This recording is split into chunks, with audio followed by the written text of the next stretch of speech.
Praise the Lord. 2 രാജാക്കന്മാരുടെ പുസ്തകം 25-ാം അധ്യായം 1 മുതൽ 30 വരെയുള്ള തിരുവചനങ്ങൾ. അവന്റെ വാഴ്ചയുടെ 9-ാം ആണ്ടിൽ 10-ാം മാസം 10-ാം തീയതി ബാബേൽ രാജാവായ നെബൂഖദ്നേസർ തന്റെ സർവ്വസൈന്യവുമായി യെരൂശലേമിന്റെ നേരെ വന്ന് പാളയമിറങ്ങി. അതിനെതിരെ ചുറ്റും വാടകോരി. സിദെക്കീയാ രാജാവിന്റെ 11-ാം ആണ്ടുവരെ നഗരം നിരോധിക്കപ്പെട്ടിരുന്നു. 4-ാം മാസം 9-ാം തീയതി നഗരത്തിൽ ക്ഷാമം കലശലായി. ദേശത്തെ ജനത്തിന് ആഹാരമില്ലാതെ പോയി. അപ്പോൾ നഗരത്തിൽ ഒരിടം പൊളിച്ച് കൽദയർ നഗരം വളഞ്ഞിരിക്കെ പടയാളികളൊക്കെയും രാത്രി സമയത്ത് രാജാവിന്റെ തോട്ടത്തിനരികെ 2 മതിലുകൾക്കും മധ്യേയുള്ള പടിവാതിൽ വഴിയായി ഓടിപ്പോയി. രാജാവും അരാബായിലേക്കുള്ള വഴിയായി പുറപ്പെട്ടു പോയി. എന്നാൽ കൽദയരുടെ സൈന്യം രാജാവിനെ പിന്തുടർന്ന് എരിഹോം സമഭൂമിയിൽ വെച്ച് അവനോട് എത്തി അവന്റെ സൈന്യമൊക്കെയും അവനെ വിട്ട് ചിന്നിപ്പോയി. അവർ രാജാവിനെ പിടിച്ച് റിബ്ലായിൽ ബാബേൽ രാജാവിന്റെ അടുക്കൽ കൊണ്ടുചെന്നു.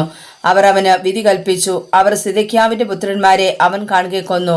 സിദെക്കീയാവിന്റെ കണ്ണ് പൊട്ടിച്ചിട്ട് 2 ചങ്ങല കൊണ്ട് അവനെ ബന്ധിച്ച് ബാബേലിലേക്ക് കൊണ്ടുപോയി. 5-ാം മാസം 7-ാം തീയതി നെബൂഖദ്നേസർ രാജാവെന്ന ബാബേൽ രാജാവിന്റെ 19-ാം ആണ്ടിൽ തന്നെ ബാബേൽ രാജാവിന്റെ ഭൃത്യനായി അകമ്പടി നായകനായ നെബൂസരദാൻ യെരൂശലേമിൽ വന്നു. അവൻ യഹോവയുടെ ആലയവും രാജധാനിയും ചുട്ടുകളഞ്ഞു. യെരൂശലേമിന്റെ എല്ലാ വീടുകളും പ്രധാന ഭവനങ്ങളൊക്കെയും അവൻ തീവെച്ച് ചുട്ടുകളഞ്ഞു. അകമ്പടി നായകനോട് കൂടെയുണ്ടായിരുന്ന കൽദയ സൈന്യമൊക്കെയും യെരൂശലേമിന്റെ ചുറ്റുമുള്ള മതിലുകളെ ഇടിച്ചു കളഞ്ഞു. നഗരത്തിൽ ശേഷിച്ചിരുന്ന ജനത്തെയും ബാബേൽ രാജാവിനെ ശരണം പ്രാപിച്ചവരെയും പുരുഷാരത്തിൽ ശേഷിച്ചവരെയും അകമ്പടി നായകനായ നെബൂസരദാൻ കൊണ്ടുപോയി. എന്നാൽ അകമ്പടി നായകൻ ദേശത്തെ എളിയവരിൽ ചിലരെ മുന്തിരിത്തോട്ടക്കാരായിട്ടും കൃഷിക്കാരായിട്ടും വിട്ടേച്ചു പോയി. യഹോവയുടെ ആലയത്തിലെ താമ്രസ്തംഭങ്ങളും പീഠങ്ങളും യഹോവയുടെ ആലയത്തിലെ താമ്രം കൊണ്ടുള്ള കടലും കൽദയർ ഉടച്ചു കളഞ്ഞ് അവയുടെ താമ്രം ബാബേലിലേക്ക് കൊണ്ടുപോയി. കലങ്ങളും ചട്ടുകങ്ങളും കത്രികകളും തവികളും ശുശ്രൂഷയ്ക്കുള്ള താമ്ര ഉപകരണങ്ങളൊക്കെയും അവർ എടുത്തു കൊണ്ടുപോയി. തീച്ചട്ടികളും കലശങ്ങളും പൊന്നും വെള്ളിയും കൊണ്ടുള്ളതൊക്കെയും അകമ്പടി നായകൻ കൊണ്ടുപോയി. ശലോമോൻ യഹോവയുടെ ആലയത്തിനു വേണ്ടി ഉണ്ടാക്കിയ 2 സ്തംഭം, 1 കടൽ, പീഠങ്ങൾ എന്നിങ്ങനെയുള്ള സകല ഉപകരണങ്ങളുടെയും താമ്രത്തിന് തൂക്കമില്ലാതെയിരുന്നു. 1 സ്തംഭത്തിന്റെ ഉയരം 18 മുഴം, അതിന്മേലുള്ള പോതിക താമ്രം കൊണ്ടായിരുന്നു. പോതികയുടെ ഉയരം 3 മുഴം. പോതികയുടെ ചുറ്റുമുള്ള വലപ്പണിയും മാതളപ്പഴവും ആ സകലം താമ്രം കൊണ്ടായിരുന്നു. ഇതുപോലെ മറ്റേ സ്തംഭത്തിനും വലപ്പണിയും മറ്റും ഉണ്ടായിരുന്നു. അകമ്പടി നായകൻ മഹാപുരോഹിതനായ സെരായാവെയും 2-ാം പുരോഹിതനായ സെഫന്യാവെയും 3 ഉമ്മരപ്പടി കാവൽക്കാരെയും പിടിച്ചുകൊണ്ടുപോയി.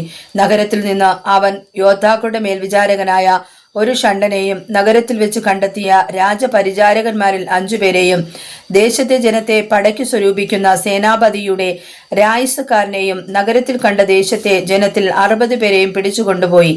ഇവരെ അകമ്പടി നായകനായ നെബൂസരദാൻ പിടിച്ച് റിബ്ലായിൽ ബാബേൽ രാജാവിന്റെ അടുക്കൽ കൊണ്ടുചെന്നു. ബാബേൽ രാജാവ് ഹമാത്ത് ദേശത്തിലെ റിബ്ലായിൽ വെച്ച് അവരെ വെട്ടിക്കൊന്നു. ഇങ്ങനെ യഹൂദ സ്വദേശം വിട്ട് പോകേണ്ടി വന്നു. ബാബേൽ രാജാവായ നെബൂഖദ്നേസർ യഹൂദാ ദേശത്ത് ശേഷിപ്പിച്ചു വെച്ച ജനത്തിന് ഷാഫാന്റെ മകനായ അഹീക്കാമിന്റെ മകനായ ഗദല്യാവെ അധിപതിയാക്കി.